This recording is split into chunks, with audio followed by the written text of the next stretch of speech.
Um, Often I'm just an eavesdropper on the Sunday morning, the Psalm Sunday, and it's just so fun to be an ear. And then every once in a while I jump in.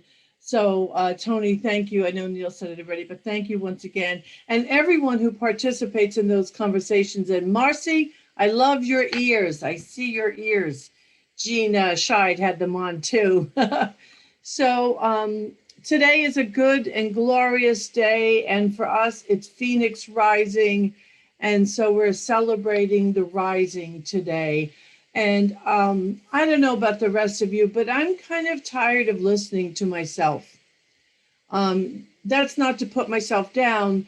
I'm so seeking our kind of our old fashioned community gatherings that today I want to take you into a tiny bit of an experience. I won't separate you into groups because everybody kind of freaks out and goes running when I do that. But I do want to take you into a bit of an experience, and all of this is because, well, Friday night we did have a gathering. There wasn't many of us, but it was a glorious gathering. It was glorious. For those of us who were there, it was a beautiful time of just being reminded of the love fest that birthed this community, and the love fest that keeps it still solid. And I see that there's a boatload of you not on screen, and I'm not so sure why that is, but I do invite you to be seen if you're at all willing, because it just helps us to, to all be together in a greater way. So if you really don't want to, okay, but I want you. I just want you to know I personally want to see you. And my guess is the other members of the community want to see you also. So that's my invitation to you. Ernest Holmes said, I am guided by the same intelligence and inspired by the same imagination which gathers the moonbeams across the waves and holds the forces of nature in its grasp. Isn't that lovely? That's so not the textbook, right? I don't know where that comes from. It is Holmes, but it's not the textbook. I'm going to read it again. I am guided by the same intelligence and inspired by the same imagination, which scatters the moonbeams across the waves and holds the forces of nature in its grasp. Michelle, What? it sounds like it's from his Celestial, the poem. Yeah, it might be. It might be. So I want to tell you something. We've had a lot of discussion this morning already about how we celebrate this day in a different way from many of the religious traditions you grew up in. So in doing a little last minute preparation, I went into the textbook, and I am here to report to you that according to the concordance in the textbook, although Ernest Holmes, the biggest section in the textbook is on Jesus's teachings, which he, remember, Ernest Holmes was never attached to quoting things accurately. So you have to let go of that.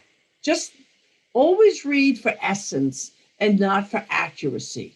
Because if you read for essence, you'll get more out of it than if you think, Jesus didn't say that, because who the heck knows what Jesus said anyway, right? So, I mean, that's just the truth. But there is no place in the textbook with the word Easter, according to the concordance. Anybody shocked about that besides me? I'm a little like, I had no idea. So lots of references to Jesus and rising and consciousness and resurrection and all those things, but not Easter itself. So it's interesting because, Holmes was definitely influenced by many things. And I think I've shared this with you a number of years ago when I went to home office. When you go to home office, which is in Golden, Colorado, we own a building there at, I think it's Park Point Place or something. I forget the exact address. And down in the basement where are his books and the library, there are all of his, and there were all of the uh, diplomas, certifications, and other documents that he received from places all around the world where he taught. There were other religions that recognized him and what he brought to the world. So he was very much recognized and definitely brought the East to the West. Definitely. He was more than just trying to, reword the Christian teaching. And he did it in so many beautiful ways. On page 365 of the textbook, he said, the answer to every question is within. And it says within man, but I'm leaving that out. I'm going to try to be as gender neutral as I can. Because we, um, because we are in spirit, and spirit is an indivisible whole. The solution to every problem is within. The healing of all disease is within. The forgiveness of all sin is within. The raising of the dead is within. Heaven is within. This is why Jesus prayed to this indwelling I am and said, Our Father's Father, which art in heaven, and again said, the kingdom of heaven is within you.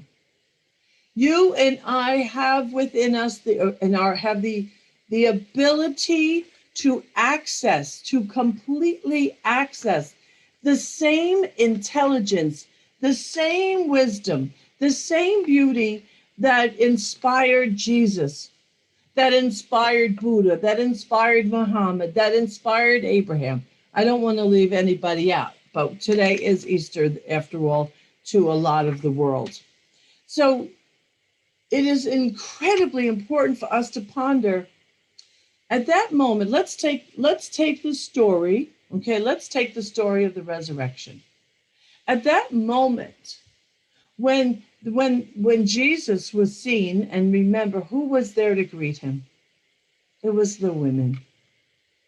It was the women who were there to that they were going to be present for him. They went to anoint him, but it was the women. And isn't that the role that we as women often take, to be the ones to see each other, not exclusively, but often it's just that natural role that we step into. And so he rose up and he turned to Mary Magdalene and said, Why do you cry? Because he knew in that moment and he was standing in and speaking from what mattered. He was there being the fullness of his being with all of the intelligence and the beauty that mattered. He left behind in that body temple that he shed. He left behind that which didn't really define him. Are you with me? Your body, your role, the name that you've been named, the degrees, that's not who you are. It's not what matters. What truly matters is that essence, that which you entered this life with, and that which you're going to still have when you shed the body temple. And so in order to do this, and it is why, I make so many references to it, folks. It is why we practice forgiveness. It is why we practice forgiveness. But the thing that I teach when I'm in my courses, I start with talking about forgiveness with individuals outside. And the reason is because that's where it's easy to recognize. But we move quickly into a conversation around self-forgiveness, but then we elevate it even more to talking about how to learn how to recognize innocence. Right here, looking around this space, every one of us has within us an experience, a reality of innocence. That if you and I knew how to recognize our own innocence and we knew how to recognize it in others, we would not even have to forgive.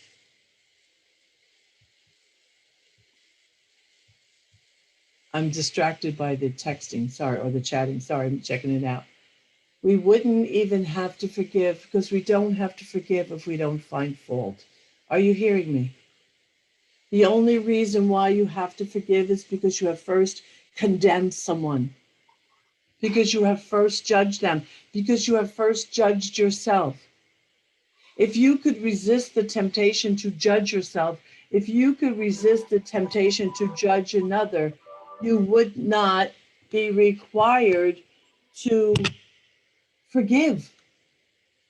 You would see the individual. We had a brilliant conversation today about can we love everybody? Can we love everybody? And maybe we can't.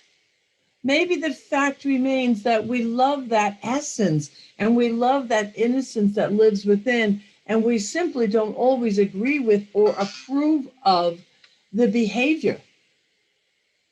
I know there's lots of behavior I don't approve of. And I'm not going to give that up. I'm never going to approve of the gross racism. I'm never going to approve of greed or the habits that strip Mother Earth of its resources. I'm not going to approve of homophobia and other kinds of bigotry. I'm not. But I'm going to believe in that essence of beauty and perfection, that the I am that existed in Jesus. I'm going to believe in that in everyone that I deal with and everyone that I witness. That is what I will do. So I'm going to take you into a quick meditation. Please join me, if you will. Close your eyes for just a second.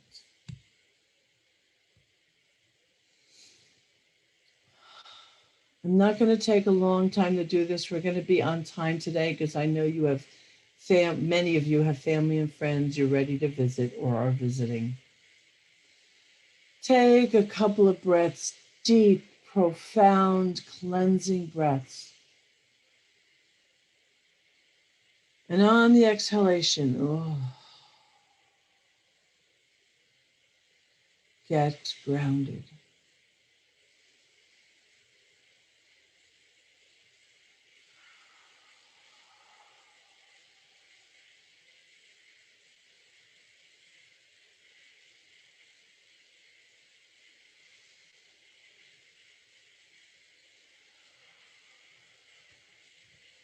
And now, if you could believe me, if you could just trust me for 1 minute, there truly is within you that which has been untouched by humanity. It is your innocence. It is like that baby when it's born, how it is fascinated with its own hands and feet. When it pulls its toes up to its mouth and chews on those toes. That level of innocence lives within each of us. Maybe, maybe you have judged. Maybe you have made mistakes. Maybe you lied. Maybe you harmed. Maybe you cheated. Maybe. Maybe you did some of these things consciously. Maybe you did many of them unconsciously. I am asking you right now to believe the being that you are right now on April 4th, 2021, is not capable of erring or harming in the way you did during your unconscious years. And that innocence is truly part of your essence. Please see if you can believe in that right now. Look for that inside of you. It doesn't make you not responsible for your decisions. But if you can touch the innocence inside of you, it will grow your compassion for yourself and others. And I think you would agree with me. This world could benefit from a boatload of compassion. So just sit in that a little bit longer. Let that feeling expand inside of you. And I'm going to ask you to do one more thing. Bring up a face inside of you of someone that you find yourself still judging and justified in judging. Bring that person's face out for whatever reason. As simple as they irk you, as much as you think they might be evil. Go the extreme, bring up one face. And with that thread of innocence that is within you, in your imagination, look in the eyes of this individual and see if you can find their innocence, as buried as it might be, as unexpressed as it might be. Can you cultivate compassion for this individual from your place of innocence? Can you choose not to agree with the parts of them that have participated in wrongdoing? Can you do that just for your peace of mind? They'll have to take care of their own karmic debt as we do. We each have to take care of our own balance of good and evil. Evil being a mistake, an error. Can you find that in them? I really hope you can, because the truth is, there is no other, and they are just another aspect of yourself. So when you can, when you're ready, open your eyes. There's only you. There is no other. There is no other. There is no outside. There is no other. There is no outside. So the beauty and the wisdom of that I am that rose up when Jesus left that tomb, as the story goes, that's what you and I get to rise up in. We get to rise by right of consciousness. Will people still make mistakes? Yes. Will you still make mistakes? Yes. Will you be angry at times? Yep. Does that make you wrong? No. It just makes you having an angry moment. Will you be sad sometimes? Yes. But it doesn't take away from you. It does not take away from you. However, when you find that innocence and you can celebrate that innocence. And then you can turn the attention of that innocence toward even the faces on this screen, whether you know that, which is why I was hoping people would stay on the screen, which is when you see the innocence in all these faces. Oh my God, how beautiful that is. Oh my God. Yes, yes, we rise up by right of consciousness. Imagine walking out right now in the world and you're going to see things that you think that you measure in your human mind, as Tony reminds us. You're going to see things that in the relative world you'll measure as not acceptable. So be it. And that is going on.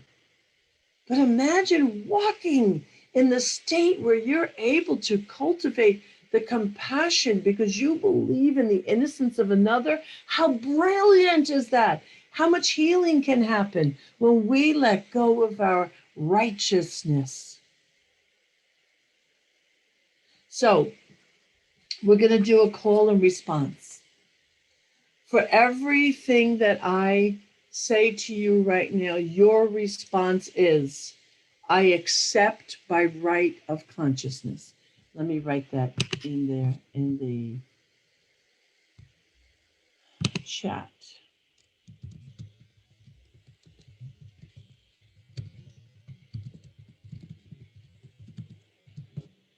Okay, that's going to be a response for everything. And by the way, actually, I want to say one other thing before I do this. You know, whenever I teach, I am the greatest beneficiary of what I teach. Every time I teach a forgiveness class, I get slapped in the face with something that I have to take care of. When I do my shadow class, I get slapped in the face with something I have to take care of. And every time I do that, every time I'm lighter, more potent, freer. Every single time, I never ever regret running face first into the feelings that I have. And I must be having a major shift right now because I've recently got in touch. Remember a couple of weeks ago, I spoke to you about the word impact. I want you to keep present with that term impact and what it means. So I recently took some personal inventory and it was painful. And I paid attention to the impact I had with some people in my life. It was not good. It was not good. I made numerous, painful, impactful decisions that I haven't paid attention to for a long time. I think I wasn't ready. Actually, they were so painful, I don't think I was ready. And so now that I'm ready, all of a sudden it's coming up and it feels like I've swallowed my own vomit. You know that feeling? Anybody else know that feeling when all of a sudden you run face to face with yourself and you're like, oh my God, that hurts? And it's awful. And I know though, I know, and I'm here to testify to this teaching that the other side of that is always freedom. And it's always more love and it's always greater self-expression. And you're always become more available, more authentic, and if I can say so, more beautiful. But you got to be willing to do the down and dirty. And you got to be willing to let it go. And you got to be willing to not judge yourself. So for everyone who's here right now, for everyone who's listening to me, I beg you to not judge yourself anymore, but to be willing to feel through the process. Please. So your response to everything I say right now is I accept by right of consciousness. For all the good that you deserve, I accept by right of consciousness. For all the health that is rightfully yours, I accept by right of consciousness. For all the prosperity that you fully deserve, I accept by right of consciousness. For you to find your purest creative self expression, I accept by right of consciousness. For knowing joy throughout your life, I accept by right of consciousness. For the deepest relationship that you can cultivate with the divine, I accept by right of consciousness. For the truth that you are the eternal presence of love, I accept by right of consciousness. I accept all these truths on your behalf. And I say to you again, I am guided by the same intelligence and inspired by the same imagination which scatters the moonbeams across the waves and holds the forces of nature in its grasp. So right now, I know for you as I pray in this moment, as I speak this holy sacred word, that there is an essence of good, an essence of beauty, a power, a love, and it is the fire in the belly, just striving to burn away all distractions. I declare on behalf of every one of you that even while that feeling is there and it might not feel lovely, it is that feeling that burns away any separation between you and your God essence. There is every reason in the world for each one of us on this day to rise up, to expect the holy sacred experience of beauty and of sacred, just the sacred expression of perfection. It should be expected. It is right to be expected. It is who you are.